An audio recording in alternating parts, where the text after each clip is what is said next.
This is drawn from a National Encyclopedia of Armenia. Some of the frontiers are a bit optimistic, but as a matter of fact, Tigran's empire stretched from the Caspian to the Mediterranean Sea, which is actually unusual for Armenian history, as we normally consider Armenia as a highland country, with some plains, with some rivers, some lakes, but with no particular vocation to the sea.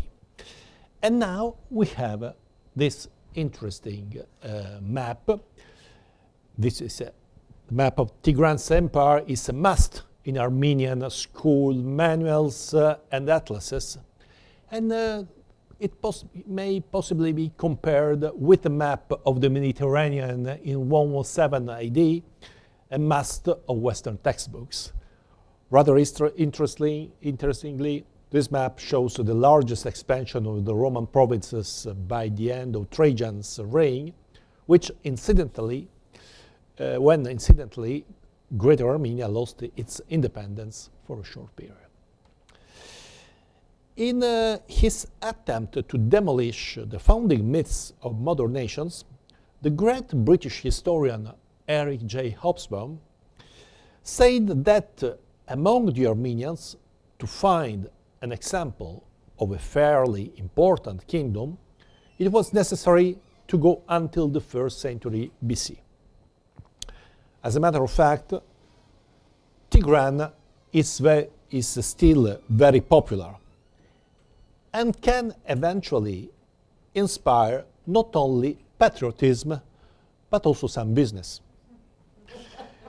And in the Republic of Armenia, we may enjoy a drink making a toast to our favorite king, and in the diaspora, we may even wear him on a classy t-shirt.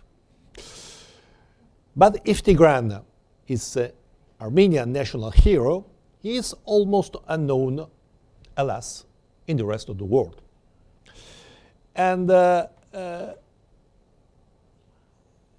in fact, his story can be mostly reconstructed with the aid of Roman sources, which understate his role in the warfare operations against Rome. Nonetheless, for almost 20 years, he was at the head of a sizable empire, holding the royal epithet of great and the title of King of Kings. Despite that, nowadays, his empire is almost forgotten. Why? Let's start from the beginning of the story.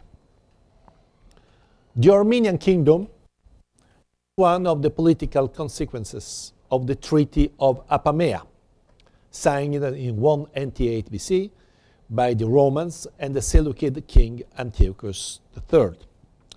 The defeated king was forced to renounce to a large part of his possessions in Asia Minor and in the Caucasus. The first king of Armenia was Artaxerxes I, Artaxias in Greek, the founder of a dynasty called of the Artaxiads, but it's a modern term. And his successor, Tigran I, probably his son, was a friend of the Romans. During the Third Punic War, so 149-146, he had sent auxiliary troops to support them. His successor was his brother Artaxerxes I, no coins, because during this period of the Armenian, during his reign, Armenia was in a sort of turmoil with the Seleucid, the Parthians. But anyway, why Artaxerxes did not Tigran the Great? Because Tigran the Great was born in 140 BC. So when Tigran I died, his son was simply too young to rule. In the meantime, a new power had just taken hold in neighboring Mesopotamia. By the end of the 2nd century, after a long series of wars, the Parthians expelled the Seleucids from Mesopotamia for good. And around 110, the Parthian army also defeated Armenia. And Artavasd I was obliged to submit to the authority of the Parthian king and provide guarantees to the conqueror. He eventually gave him Prince Tigran, who was now 30 years old. The sending of royal hostages was a common practice in ancient diplomacy, particularly in the East. A defeated king could take advantage of it, sending his nephew to the Parthians.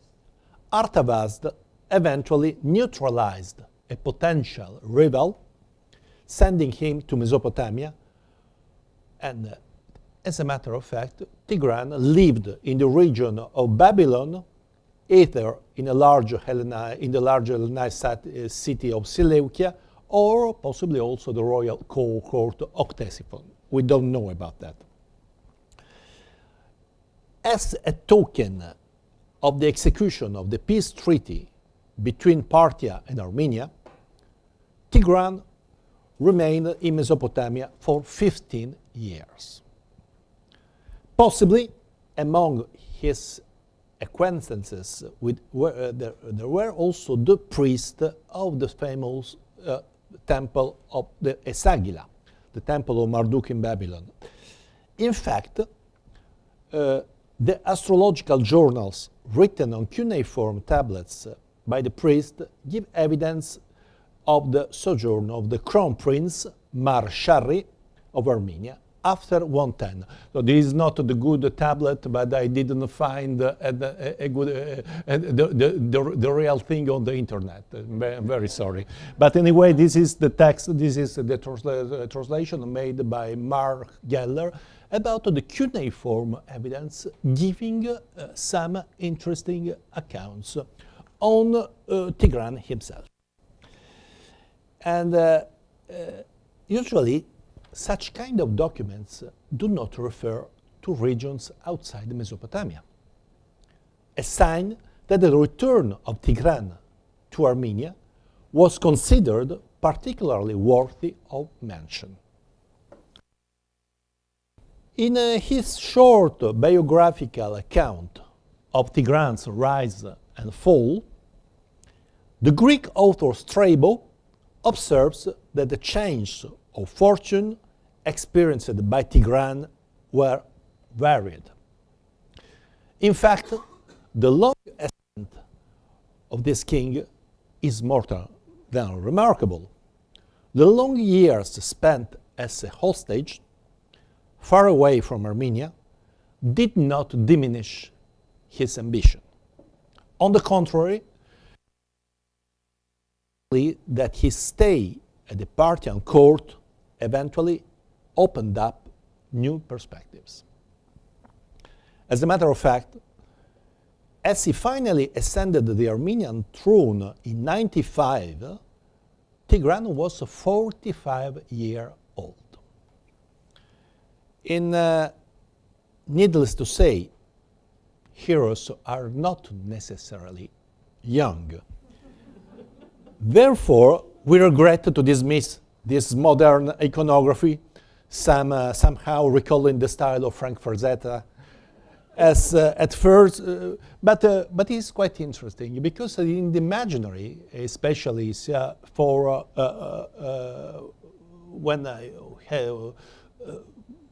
people give a strange idea, but especially in diaspora, it's interesting to look as Tigran's portrait has been considered as a hero, and so it could be worth noting studying this iconography, because it would be very interesting. We would possibly find many surprises. So I didn't put, of course, the illustration we can find in the Mechitarist handbooks. They are very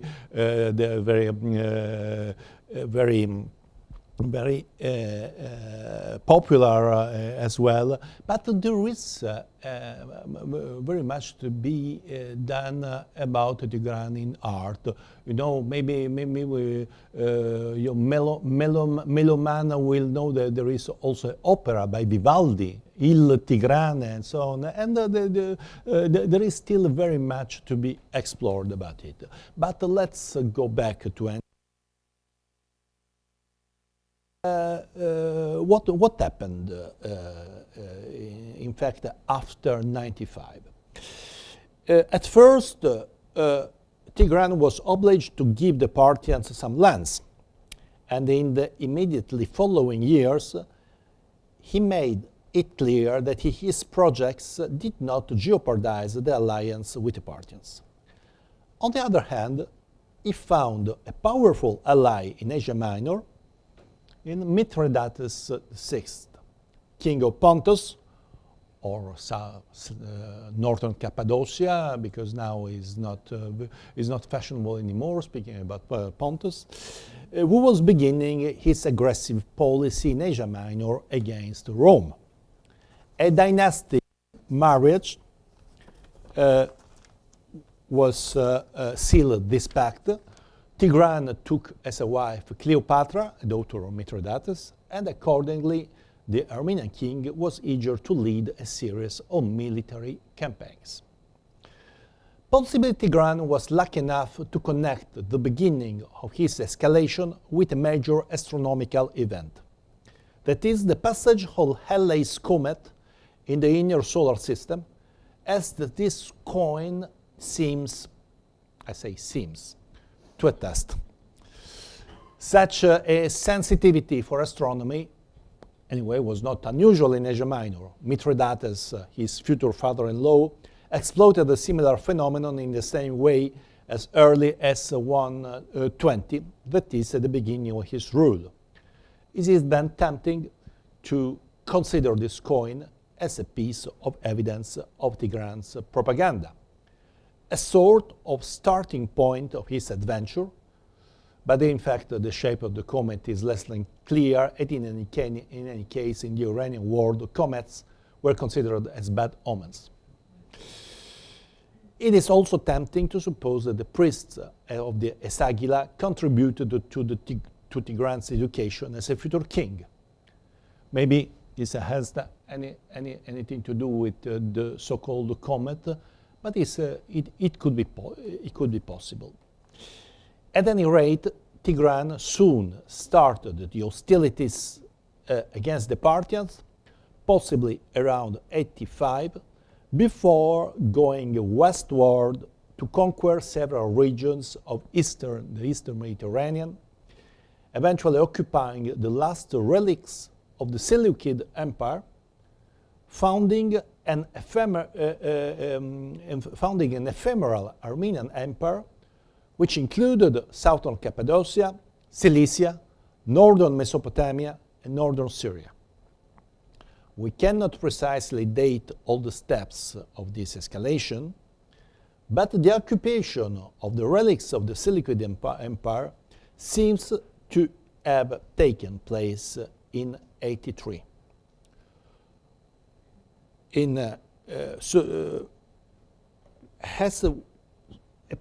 Reconstruction can possibly let us think that the first region he conquered was Sophene. Sophene was another Armenian kingdom which achieved its independence at the same time of Armenia, and after the Caesar of Sophene, Tigran, Armenia became, and Greater Armenia. So a name which survived until the end of the kingdom in 428 AD.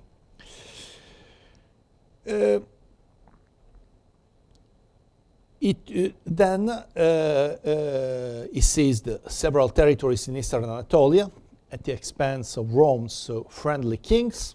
Finally, summoned by the citizens of the metropolis of Antioch, he took possession of a large part of Syria, putting to an end what remained of the Seleucid Empire. So, from Tigran on, the last Hellenistic king was the king of Egypt. And Tigran installed an Armenian governor and periodically held court in Antioch. Until now, Armenia was rooted in the mountains of the Caucasus. Now it was connected to the Mediterranean. Greek counselors attended Tigran in his diplomatic affairs with kings and with Greek cities, but the king had not forgotten the Parthians. Taking advantage of a dynastic crisis within their empire, he extended the Armenian area of influence up to Upper Mesopotamia, where he occupied the important center of Nisibis, Mizbin in Armenian. Then he pushed even into Media Atropatene. In the history of Armenia, the greatest kings built new capitals to consolidate their power and prestige. Tigran's new capital was created in southwestern Armenia, opportunely close to Mesopotamia and Syria, and he called it Tigranakert, Tigran's foundation. Most likely, the site of this new capital may coincide with the archaeological site found near the small village of Arzan in Turkey.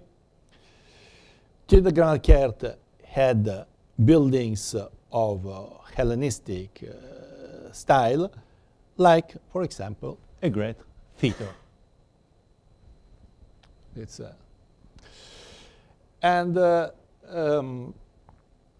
But we may consider this either as an indicator of actual Hellenization of the city or as a mere veneer of Hellenism embedded in Oriental context. It depends on the point of view, on the ideology of the scholar. But possibly Tigranakert was just a mixed city, where Hellenistic elements sided more typically Iranian elements. The Greek historian Appian of Alexandria mentions a palace and the paradisos, that is a Persian garden for the royal hunts.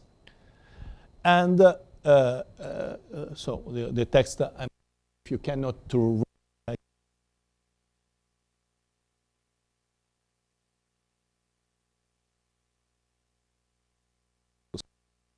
verbs, large parks, enclosures for wild animals and fish ponds, and he also erected a strong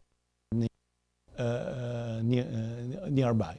And this is one is a British traveler of the ruins of Arzan visible in the 19th century. Now the site it's in bad conditions. In any case, Tigran chose this new residence as the place to be crowned with the Hellenistic symbol of kingship, the diadem. This is the diadem, and this is the tiara. Usually, in modern language, a diadem is it's a sort of crown you can have, for example, to the prom princess and so on. but in fact, the diadem is actually this band. And significantly, his coins show him wearing the diadem put on the lowest part of his mixed tiara, where Oriental eagles mixed the Macedonian star. And even the style of the coin, it's pretty Hellenistic. It's a sign that, in fact, after the peace of Apamea, many kingdoms were developed in Asia Minor. Possibly not everyone was cherishing a dream of being a new Alexander's kingdom, but the imitation of Alexander made by Tigran is particularly clear. All this reflected Tigran's ambitious program to constitute a multi-ethnic kingdom governed by a king who wanted to be Hellenistic and Iranian as well. To build and populate his capital, Tigran deported Greeks, Cilicians, and Arabian nomads who were more or less obliged to leave their homes. In a similar way, influenced by Iranian, if not earlier models, he also deported several Jewish families to Armenia.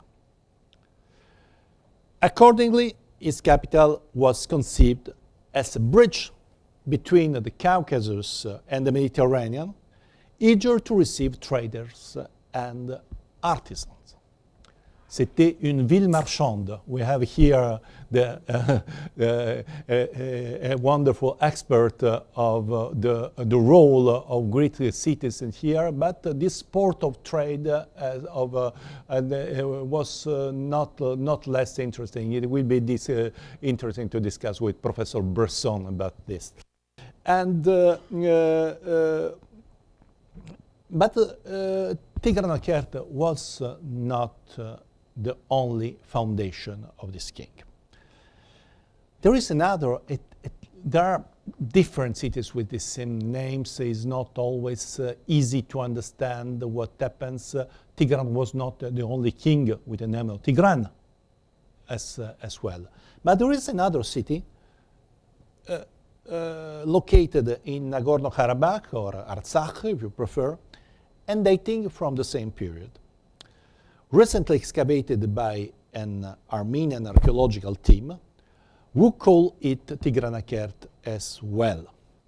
Albeit we lack evidence on the name, this could be confirmed by a passage of Strabo who oddly locates Tigran's capital near Iberia. In any case, I don't want to go in depth with these philological questions, but this city seems to have held a similar economic and strategic function as Tigranakert. In fact, these centers put on the fringe of the empire,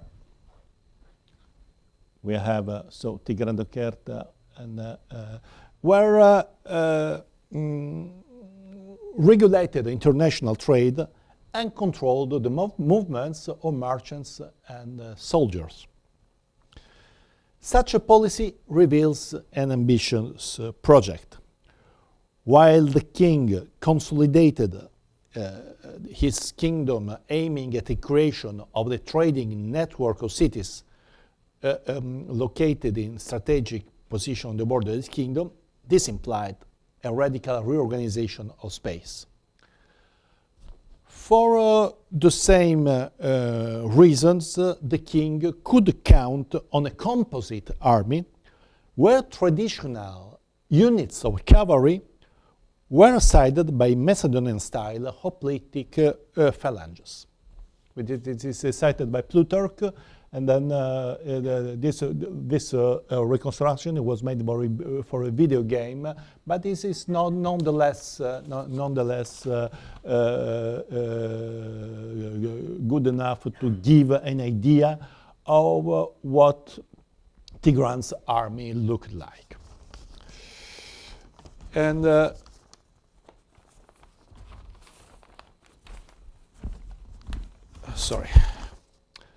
meanwhile, Mithridates was harassing the Romans in Anatolia. Tigran was his main ally, but he had many other supporters, including several cities of Asia Minor and Greece. Roman citizens were eventually slaughtered, and Rome's authority in the eastern Mediterranean was heavily challenged. Although the Armeno-Pontic alliance was basically settled on an even basis, in fact, this is one of the core points. Why, when we study Roman history, we know a lot about the Mithridatic Wars, and textbooks don't consider very much Tigran's empire. Because as a matter of fact, Roman sources transformed Mithridates as the real villain.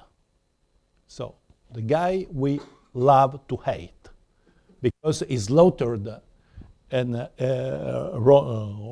Roman citizens, and he also died or less honorable way, which was not the case, as we will see right now, of Tigran. In fact, Roman sources describe Tigran as a typical Oriental tyrant. Plutarch records Tigran's theatrical arrogance, but Plutarch doesn't like non-Greeks. That's he can't help. He's a very chauvinistic author, and he, at a certain moment, he gives the following description of court life and under Tigran's reign. This is a description of some pomp and circumstance situation in Antioch. And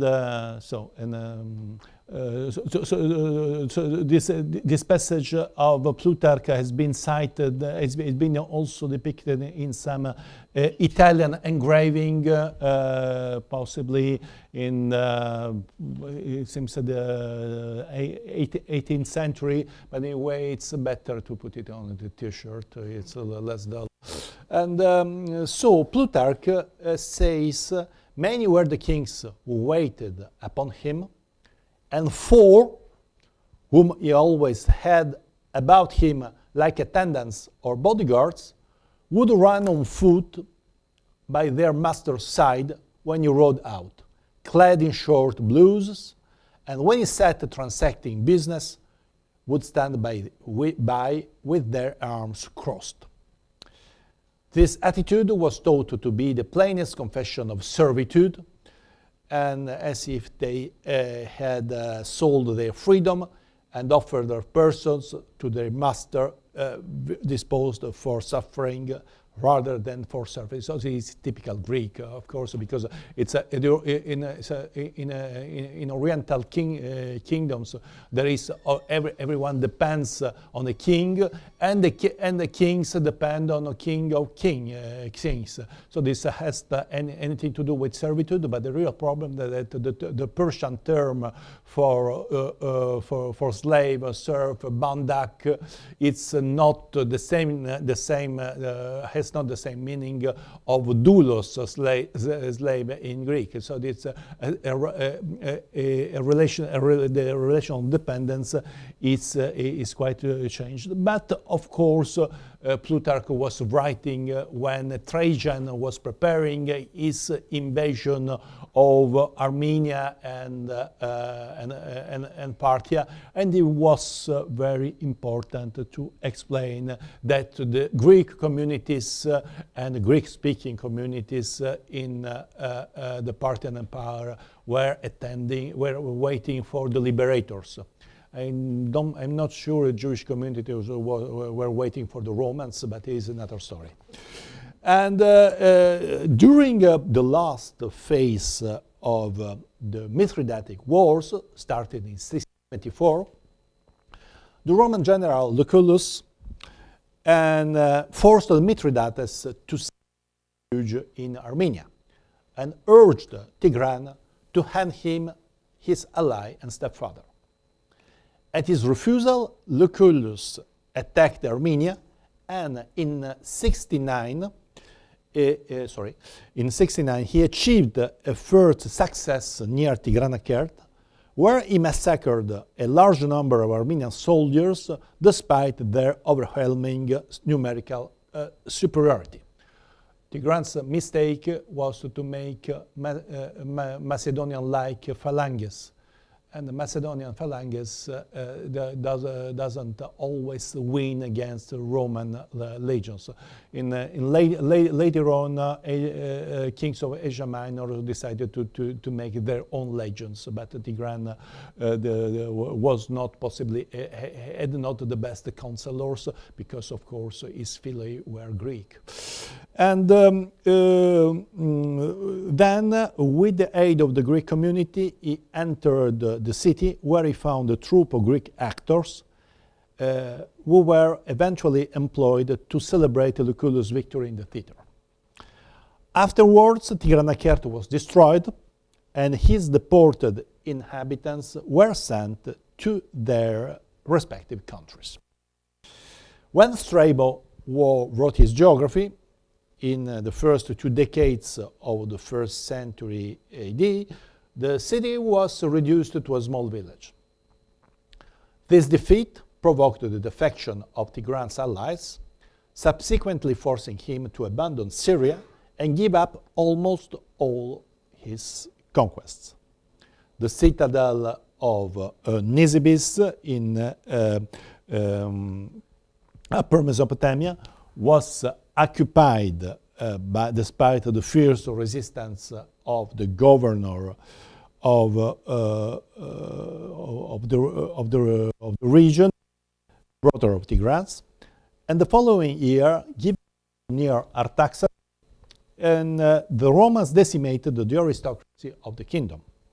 At the age of 72, Mithridates was a few years his cadet, the king resisted the Romans until 66, when Lucullus was replaced by a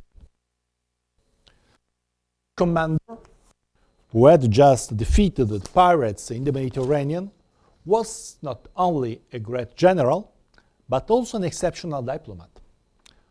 Tigran the Younger, the king's son, betrayed his father and provided Pompey valuable information, which supplied the data provided by his intelligence and by the Greek experts as scholars who assisted Pompey during his campaign. As a matter of fact, this, and not only the Romans, I mean, the classical war discovered the Armenian geography only with Pompey's campaign.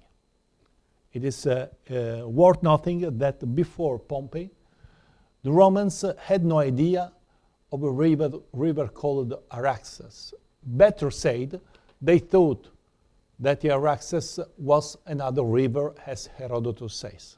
When Xenophon went to Armenia, so he knew the territory, but at Xenophon's time, Xenophon could not challenge Herodotus' authority, so when he crossed the Araxes, he called it with another name. With Pompey, everything changed. So Greek geographers who could not actually arrive to have a description of a difficult highland territory possibly had now a new idea because of the campaigns made not only in Armenia but in all the Caucasus. And Pompey marched again on Artaxata, and Tigran, confident in his clemency, decided to capitulate. In fact, Pompey contented himself with the acceptation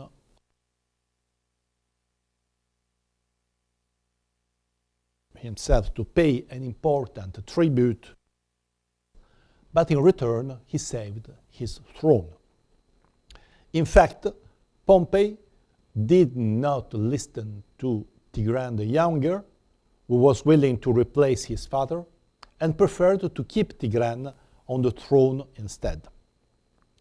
As he preferred a respected and authoritative king as a friend and ally of the Roman people, in order to keep out the danger of the Parthian power. In 63, Mithridates put an end to his life.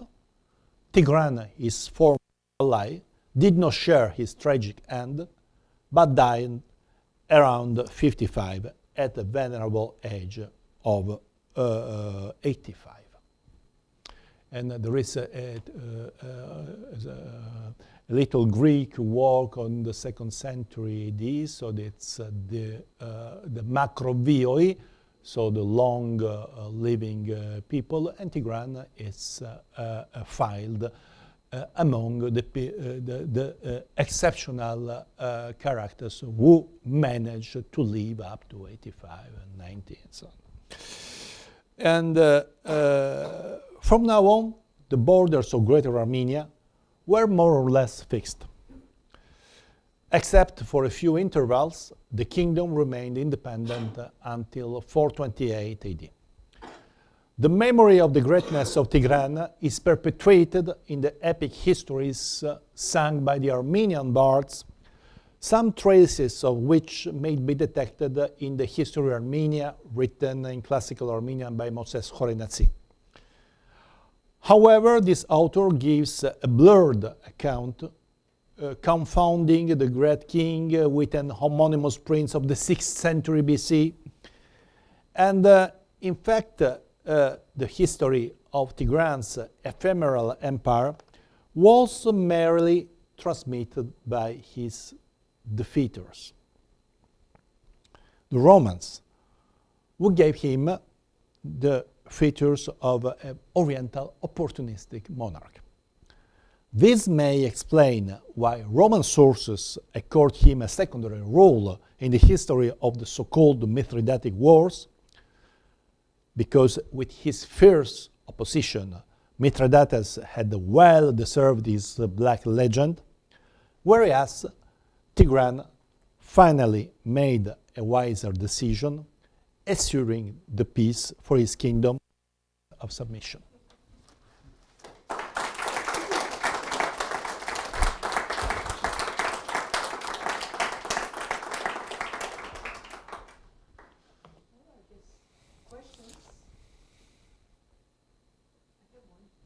Yes? The languages. So did Tigran know Armenian? Because I think this was an approach that maybe he didn't even know Armenian, but he knew so many languages. Do you think he was? But in fact, Strabo says that after Artaxerxes I, in the country, everyone, after the unification of the country, people spoke Armenian. So, as Tigran was an Armenian prince, maybe Tirdat I was a Parthian and did not speak Armenian instead. But why not Tigran? But we don't have evidence. No. He knew also various languages, right? Yes, but in fact,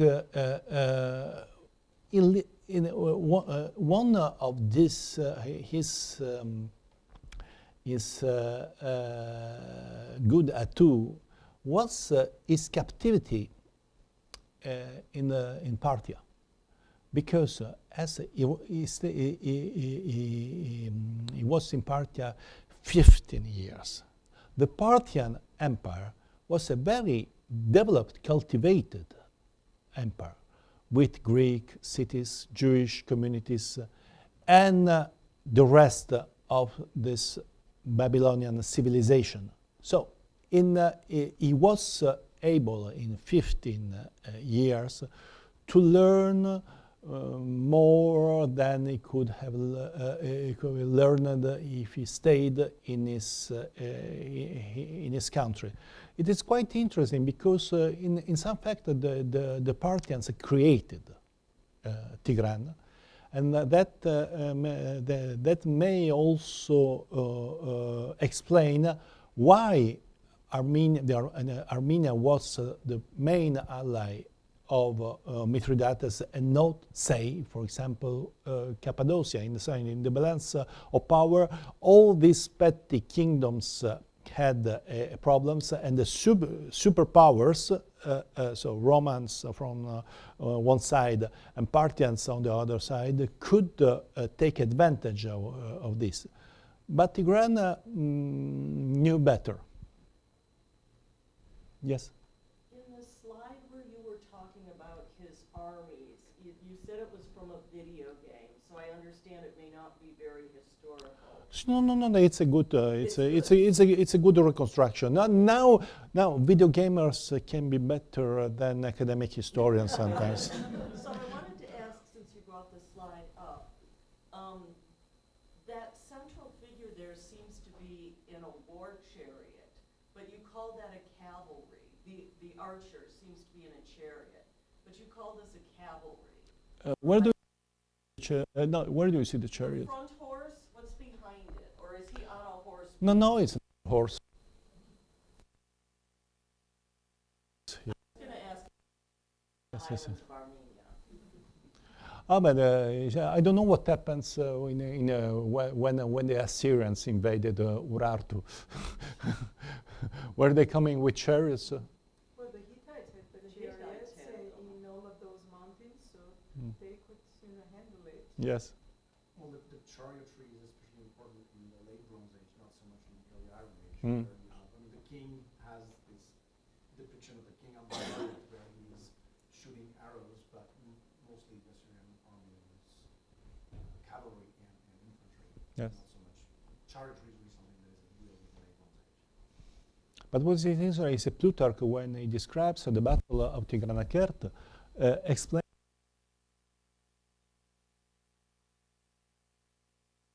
this is very interesting. You know,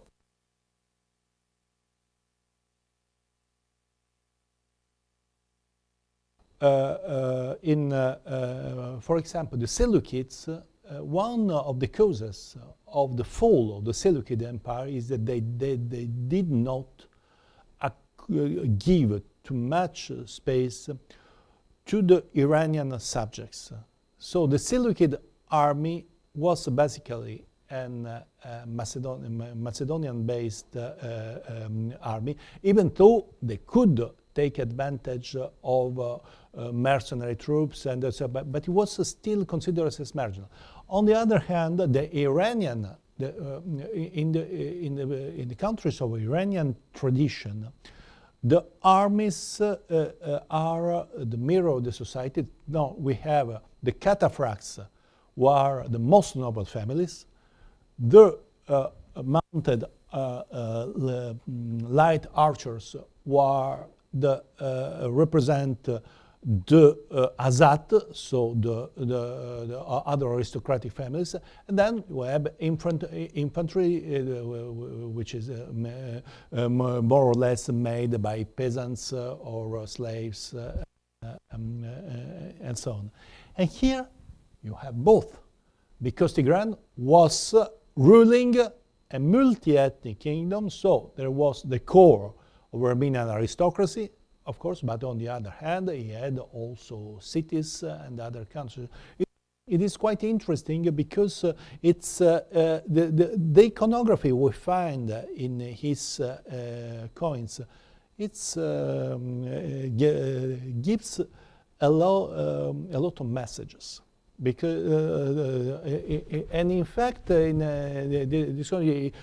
you look at the Parthian coins, on the other hand, presenting the Parthian kings oscillate between more Hellenistic traits and Oriental traits, and it is also part of the ideology of the kingdom. Tigran's ideology was Hellenistic. Roman sources present him as an Oriental, arrogant tyrant because their main concern was to demonstrate that the Greeks were in better hands under the Romans and not under Tigran. Mithridates is another story. So you said that after Rome conquered Tigran's empire, the borders stayed roughly the same until 428. How similar to that were the borders of Armenia during its independence several years later? Well, now all the maps I showed were drawn by internet. Some maps are more optimistic, some maps are pessimistic. We can reconstruct Armenians, Tigran's conquests because we have some evidence about the countries he conquered. But for the rest of the time, it is quite difficult to explain what happens because we don't have field surveys. Archaeological sites for the classical age are not so many. Most of them have been investigated in the Araxes Valley. In Turkey, of course, you cannot do field work saying you are working on the Armenians. But on the other hand, also in the highlands, it's very difficult to tell if you don't make a proper excavation. You cannot really tell a wall, an Iron Age wall from a Hellenistic wall because the structures are always the same. So it is very difficult to say. But of course, maps are mostly ideological. Maybe a good idea should be, for example, to turn them upside down in order to give some psychological extraneation. I don't know.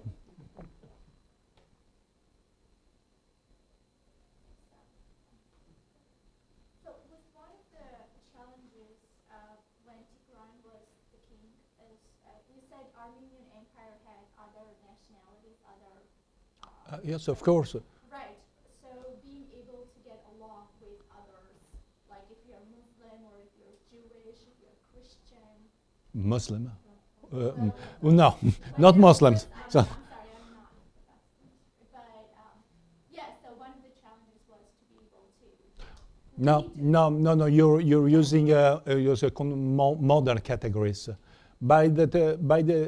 So I know I'm very unpopular for my audience, but I have to say, there was not such thing as Armenian identity under Tigran. The identity was only one, the allegiance to the king. That was their identity. Of course, there was also a society, a traditional society founded on families, traditions, and all this sort of things. As concerns religion, there was something which resembled Zoroastrianism, but some variants, different kings. But on the other hand, you had also other communities. Tigran himself deported families which were considered, even in a later age, as Jewish families. So we don't know if these families were practicing Judaism, but in the archives there were the Armenian families and the Jewish families. We don't know when they started archiving people in this way, maybe after Christianization. But of course, there was a situation in urban sites, because urban sites needed different kinds of community, and this was in Armenia itself. Then Tigran had to cope with several people, as Cilicians and the Arabs and so on, and everyone had a particular function, and that's all, because then we don't have. So our evidence does not cannot help us to reflect the inter-ethnic relations. So this is antiquity. We can do that for modern times, but not for antiquity. So was the common cause to create a great empire? Can we say that his common cause of fighting and winning was just to create But the cause of a course, great empire? of course, when you hold part of the Eastern Mediterranean, and your ambition is possibly to go up to Persian Gulf. If somebody likes Iran, Arabic Gulf is the same for me. In order to control the main trade routes. So it was about prestige. It was about an opportunity of changing the balance, the Hellenistic, having power, even if and that was possibly the most delicate thing because of course Tigran had one of the problem of Tigran is he wanted to be a Hellenistic king, but he was not Macedonian.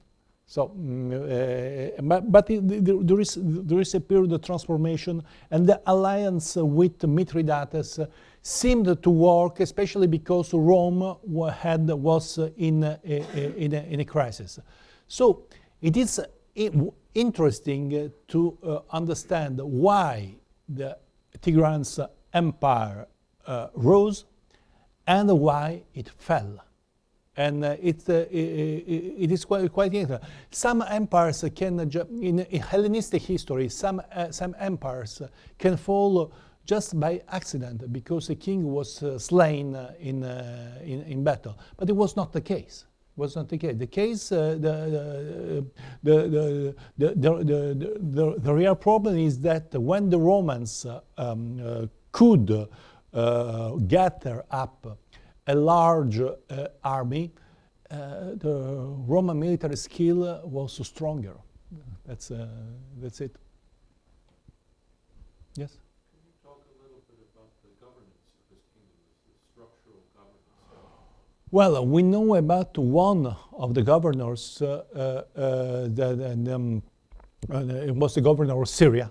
So his name was Barzaphrnes and Bagadates, and this is interesting because the name Bagadates, which is an ancestor of Bagrat, so the first Bagrat was possibly a member of the family of the Bagratids. And it is interesting because Khrenatsi says that Bagratid family had the same function of the Suren in the Parthian Empire. So they could, it was the family who had the privilege to crown the king, to put the diadem on his head. On the other hand, it's interesting because linguists, considering a name such as Bagadates, can consider it in the same way as Semitic or Iranian, according to their to their formation. So it's not so easy. But what is interesting is that we have an interesting evidence in Italy. you know the everything wear, so it's a very there are luxury pottery fabricated in Italy, especially in Tuscany, so near Arretium two. So these vases were signed with stamps. We don't know if the same signature was belonged to the artist or to the owner of the laboratory. But what is interesting is that there is a famous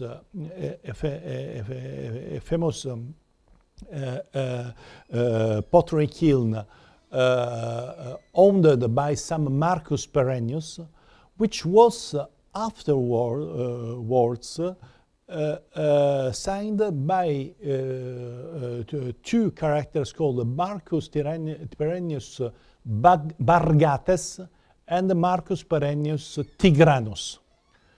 So it is difficult to reconstruct the story of this man, but what is actually interesting is that possibly could have been freedmen, so war prisoners. The problem is to understand where these people are Armenian, or it was just a way to give them a brand with a historical name.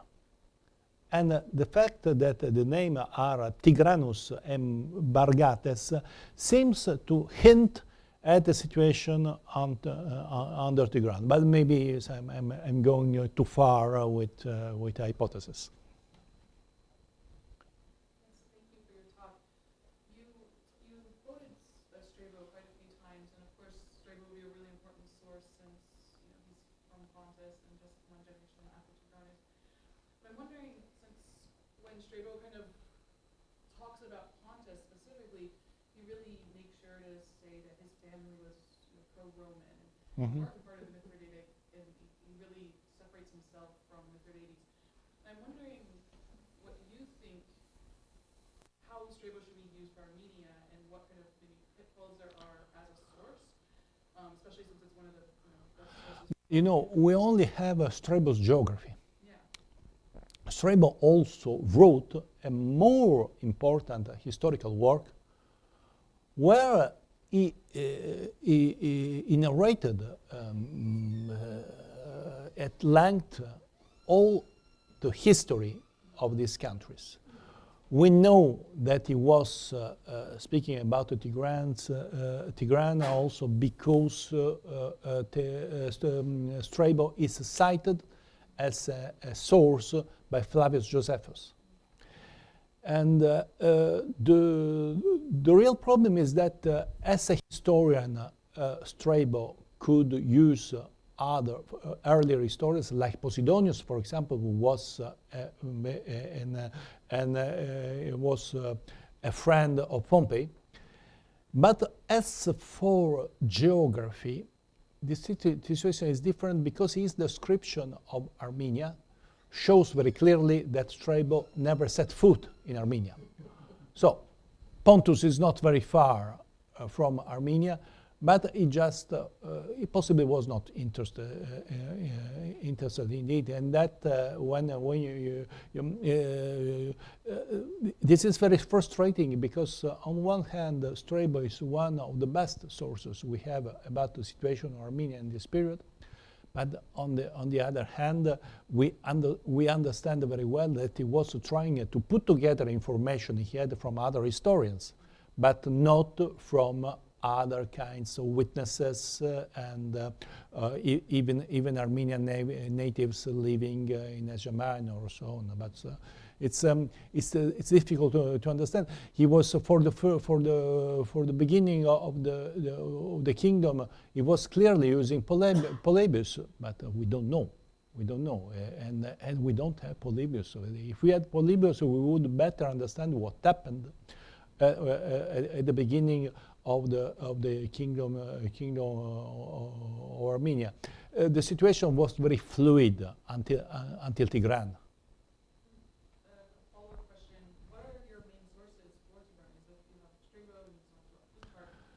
You have Justin, so the epitome. You have Cassius Dio.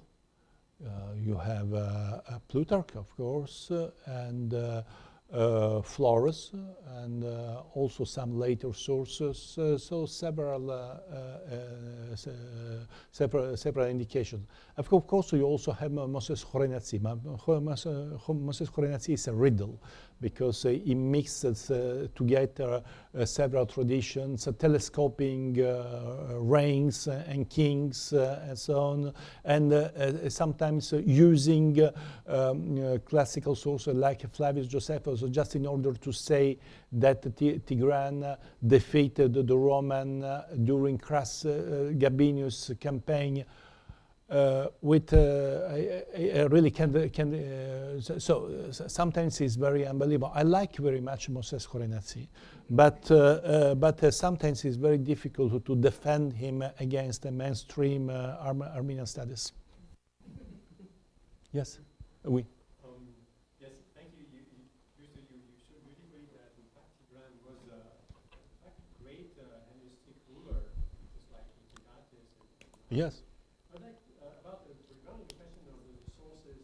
What do we know about the coins of Tigran himself? So, is there a dice study in terms of volumes of the coins that were produced in the name of Tigranes?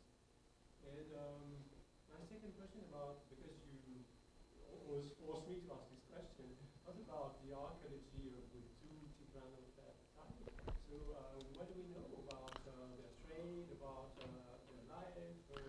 Well, about so the first, the real Tigranokerta, it's was never excavated, and it will possibly be never excavated because it's Arzan in Arzanena, and even though the Turkish government accepted to finance, to accept an archaeological team working on the Armenian capital, which is still very unlikely, then you have to cope with the Kurds. And this is a very hot bill. I went myself to Tigran-Kerta, and I got some landscape pictures and so on. And this one is from Google Earth, of course. But what is the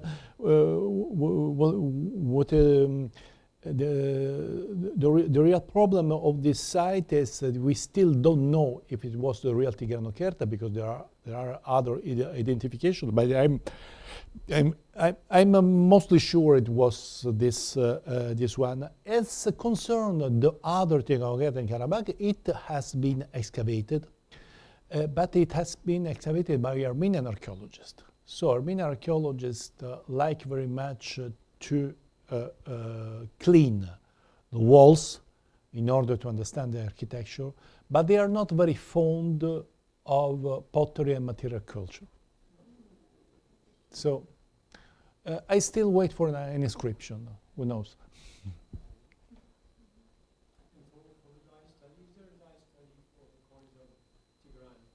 Oh, there are several studies of Tigran. What is interesting is that not all Armenian kings struck money, but Tigran was one of the most, because he also had to wage war, and so you have to pay your mercenaries.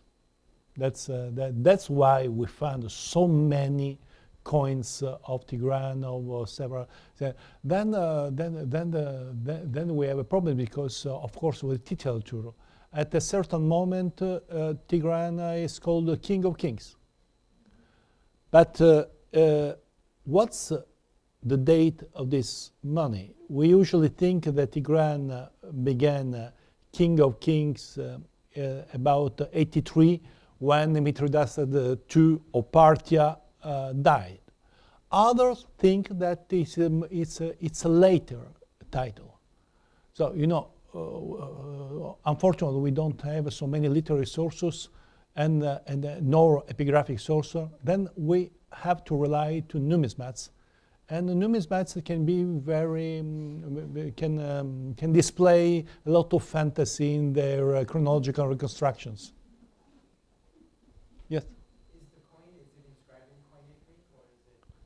come again? The coin? Yes. Yes, yes, it's a coin. Yes. So, who made that coin? Tigran, of course, it was struck. This one was supposedly struck. Most coins were struck in Antioch. And, the coins we have found, other have been found in Armenia, but I'm no numismat, and I have some problems to follow all the reconstructions. There is also an interesting book on circulation, coin circulation. There is only a problem; it's in Armenian. So, the numismats didn't look at it. It's Musherian. There is still a lot of work to be done, but since most these books were elaborated in Soviet times, so people didn't even think it was useful to make English abstract. So they prefer to make Russian abstracts. And the books were not available as well. Sometimes now it's better, because we can find they are scanning the books, so you can find them more easily in PDF. But before, so 20 years ago, you had to go to Armenia with huge bags and pay for 40, 50 kilos of books each time. It was very straining. Yeah.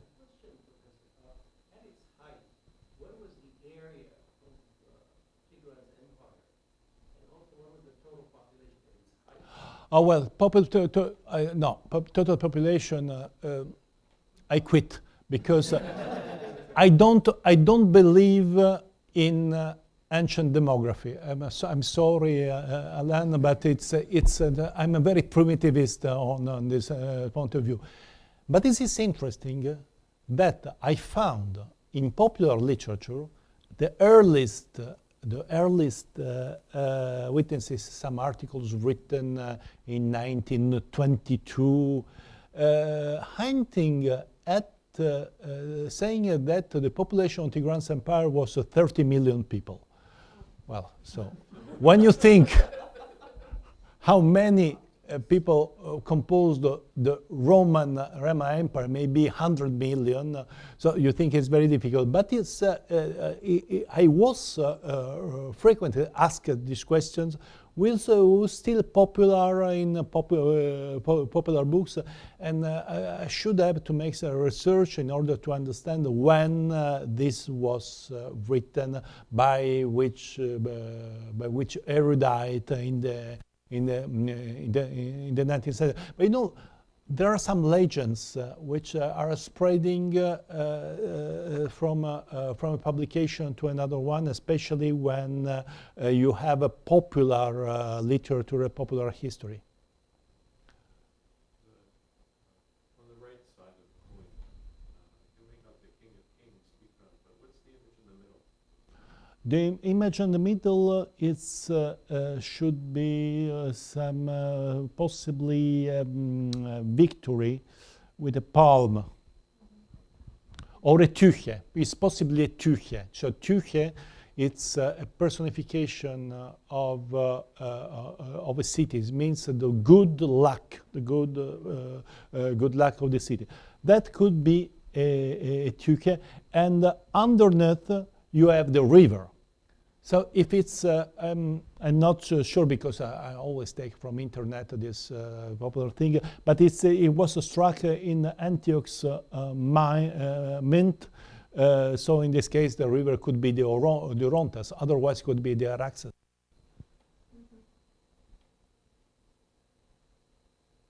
Well, thank you very much. I guess if there are other questions, we have some food there that is getting very cold. So we'll eat food and then ask questions. Thank you.